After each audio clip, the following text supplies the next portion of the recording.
আনন্দবিড়িতে সবাইকে স্বাগতম। টিকটিকির মতো ছোট্ট এই প্রাণীটির দাম কেন লাখ টাকা? তক্ষক পাচারের সময় ধরা পড়ার খবর প্রায়ই পাওয়া যায়। এমনও শোনা যায় তক্ষকের দাম লাখ টাকা।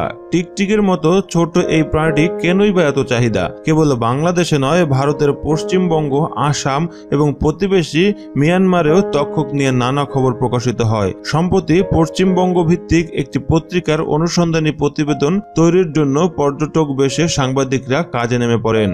তদন্তে নেমে ডুয়ার্সে তক্ষক পাচারকারীদের সবচেয়ে বড় ডেরার হদিস মেলে মাদারিহাটের খায়ের বাড়িতে। কুটিমারের জঙ্গল লাগোয়া মারাঘাট, ধূপগুড়ির দুরামরি ও বৈকুণ্ঠপুরের সরস্বতীপুর চা বাগানের বস্তিতে মিলেছে এ চক্রের সন্ধান। বন দপ্তরের কাছে খবর, শিলিগুড়ির অদূরে ভারত বাংলাদেশের সীমান্ত ফুলবাড়িয়াতেও রয়েছে পাচারকারীদের গোপন আস্তানা।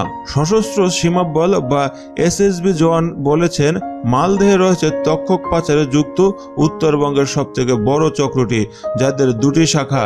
একটি জাল টাকা কারবারের দেখাশোনা করে, অন্যটি জড়িত বন্যপ্রাণীর দেহাংশ পাচারে।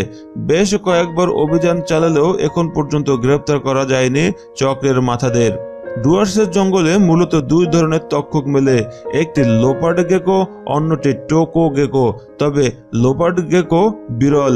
পাচারকারীদের থাবায় ইতিমধ্যে মণিপুরের জঙ্গল থেকে লোপার্ড গোল্ডেন গেকো, হাঁস পা নাকি মুরগি পা দেখে শুনেই ঠিক হয় দাম দর। 9.5 ইঞ্চি লম্বা 52 গ্রামের ওজনের হাঁস পা তক্ষক। এদের পায়ে পাতা একেবারে হাঁসের মতো। মুরগি পা গেকো লম্বায় 15 ইঞ্চি, ওজন 250 গ্রাম। হাঁস পায়ের চাহিদা বেশি। এই তক্ষকের শরীরে নাকি রয়েছে এক প্রকার বিষাক্ত দানা, যা পারমাণবিক রাসায়নিক তৈরিতে কাজে লাগে। এসবের অবশ্য কোনো নির্ভরযোগ্য প্রমাণ নেই, কিন্তু প্রচারের জেরে তা উজাড় হয়ে যাচ্ছে জঙ্গল থেকে। পাচারকারীরা বলেছে, দৈর্ঘ্য ও ওজনের উপর নির্ভর করে তক্ষকের রেট। ফিতা দিয়ে মাপে কারচুপির আশঙ্কা থাকে, তাই এখন পাচারকারীরা সঙ্গে রাখে ডিজিটাল স্কেল। তক্ষকের ওজন বাড়াতে নাকি খাওয়ানো হয় সেদ্ধ ডিম, কখনো আবার হরমোন ইঞ্জেকশন দেওয়া হয়। দিনের পর দিনে তক্ষক পাচার বেড়ে চলায় উদ্বিগ্ন বন দফতর।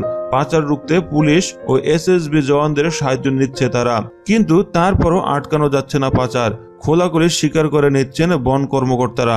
শীতে একটু অবশ হয়ে পড়ে প্রাণীটি, সে সময়ে এদের ধরা সহজ। ফলে নভেম্বর থেকে মার্চ পর্যন্ত তক্ষক পাচার সবথেকে বেড়ে যায়। এবার অবশ্য তক্ষক সহ উত্তরের জঙ্গল থেকে বন্যপ্রাণীর দেহাংশ পাচার রুখতে এসএসবি ও পুলিশ ও বন দপ্তর নিয়ে তৈরি হয়েছে কোর কমিটি। রীতিমতো ব্লুপ্রিন্ট করে অভিযানে নেমেছে তারা। তক্ষক পাচারের জাল ছড়িয়ে আসাম, মণিপুরের সঙ্গে চীন, নেপাল, ভুটান, মিয়ানমার, এমনকি থাইল্যান্ডও। তক্ষক পাচারের অভিযোগে রোববার রাতে 2 ব্যক্তিকে আটক করেছে ফালাকাটা থানার পুলিশ। ফালাকাটার 8.5 মাইল এলাকায় কয়েকজনের সঙ্গে 20,000 টাকার বিনিময়ে একটি তক্ষক দেওয়া চুক্তি হয়। সেই মতে হাতে চলে আসে 5,000 টাকা অগ্রিমও। রোববার রাতে বাকি টাকা দিয়ে তক্ষক নিতে আসা জায়গায় ওই ব্যক্তি সঙ্গে আনে আরেকজনকে, কিন্তু যাদের হাতে তক্ষক তুলে দেওয়ার কথা ছিল তারা বাহানা জুড়ে দেয়, আরো বেশি টাকা চায় তারা।